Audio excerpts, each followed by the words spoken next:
Hello and welcome back to Zeroing In on Health, the video blog. My name is Charles Washington and thanks for joining me once again.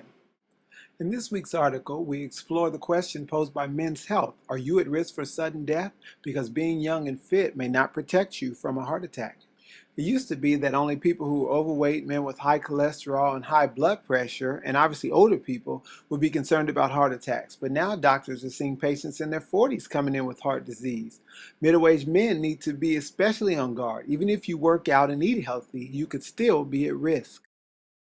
And the strangest part of this is that in half the cases of heart attacks, when a person has a heart attack event, this may be the first time the patient finds out that they have heart disease. So how does this happen? Well, what we do know about heart disease is that it's a disease of civilization. That means that people in isolated populations that don't eat carbohydrates, for example, they don't get any heart disease. No heart attacks, no strokes, no heart disease, none of that. So that means that there must be some aspect of diet that could possibly contribute to this. What do the doctors in this study attribute it to? So to them, they're putting this all on stress. They say in the medical literature, you can find many examples how stress can have a profound effect on the heart. But even with that, they admit that they can't prove that heart attacks are caused by stress, but they know that people who are under stress have a greater risk of developing heart disease. So basically, they have no clue as to why people get heart disease. They only know that some people get it and some don't. And they figure the more those who don't want it would act like those who don't get it, then perhaps they would lower their risk of getting heart disease. So the first part of our expert recommendation to prevent heart attacks would be to limit your risk factors.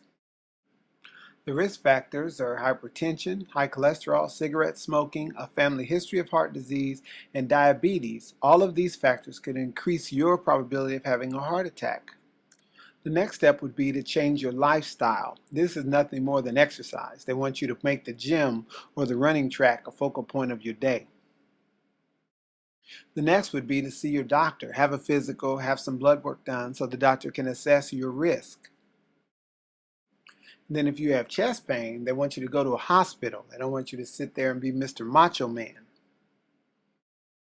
And here, they want you to use medication. If your cholesterol is over 200, most likely your doctor prescribed you a statin, and they want you to take it. And finally, reduce stress. Do whatever you have to do. Take a vacation to Tahiti, whatever it is, but get that stress reduced. And if you do all these things, you still might have a heart attack. As disconcerting as that may be, that's just the fact of the matter. So let's explore someone who actually might know how to stop a heart attack. There was a book written back in 1958 by Dr. Benjamin P. Sandler, and his book was entitled How to Prevent Heart Attacks. The common theory is that if we keep on living long enough and eating a bunch of fat, our arteries will clog and then we'll get heart disease. But only a small percentage of individuals with coronary arteriosclerosis actually get heart attacks, chest pain, or fall victims of a heart attack. We can find extensive coronary arteriosclerosis in autopsies of individuals who never suffered from a heart attack. Myocardial infarction can occur without coronary thrombosis or occlusion. There are individuals with angina pectoris whose hearts show normal coronary arteries at autopsy. So clearly there must be something else going on. Even in the 1950s, Dr. Sandler understood that heart attacks could occur to anyone at any age after 20 years. The presence of high blood pressure seemed to favor the occurrence of attacks.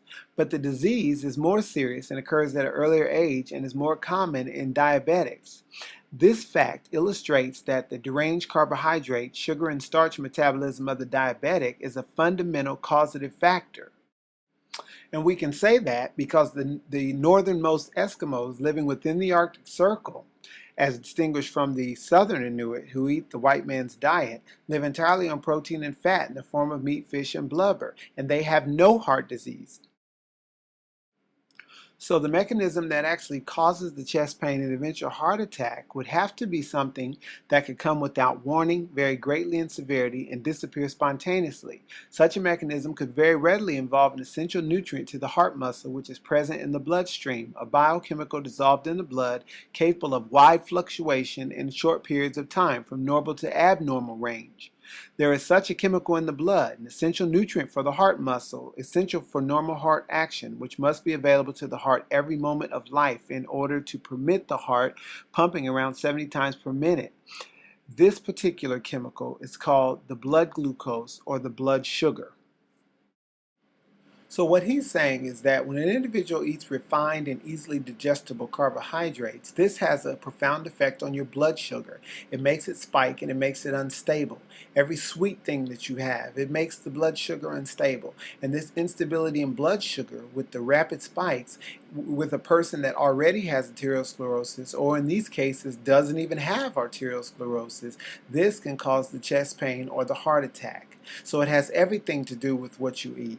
And this explains why those populations that don't eat carbohydrates don't have a problem with heart disease. Once again, this is Charles Washington with Zeroing In on Health, and thank you for joining me for my latest video blog. See you next week.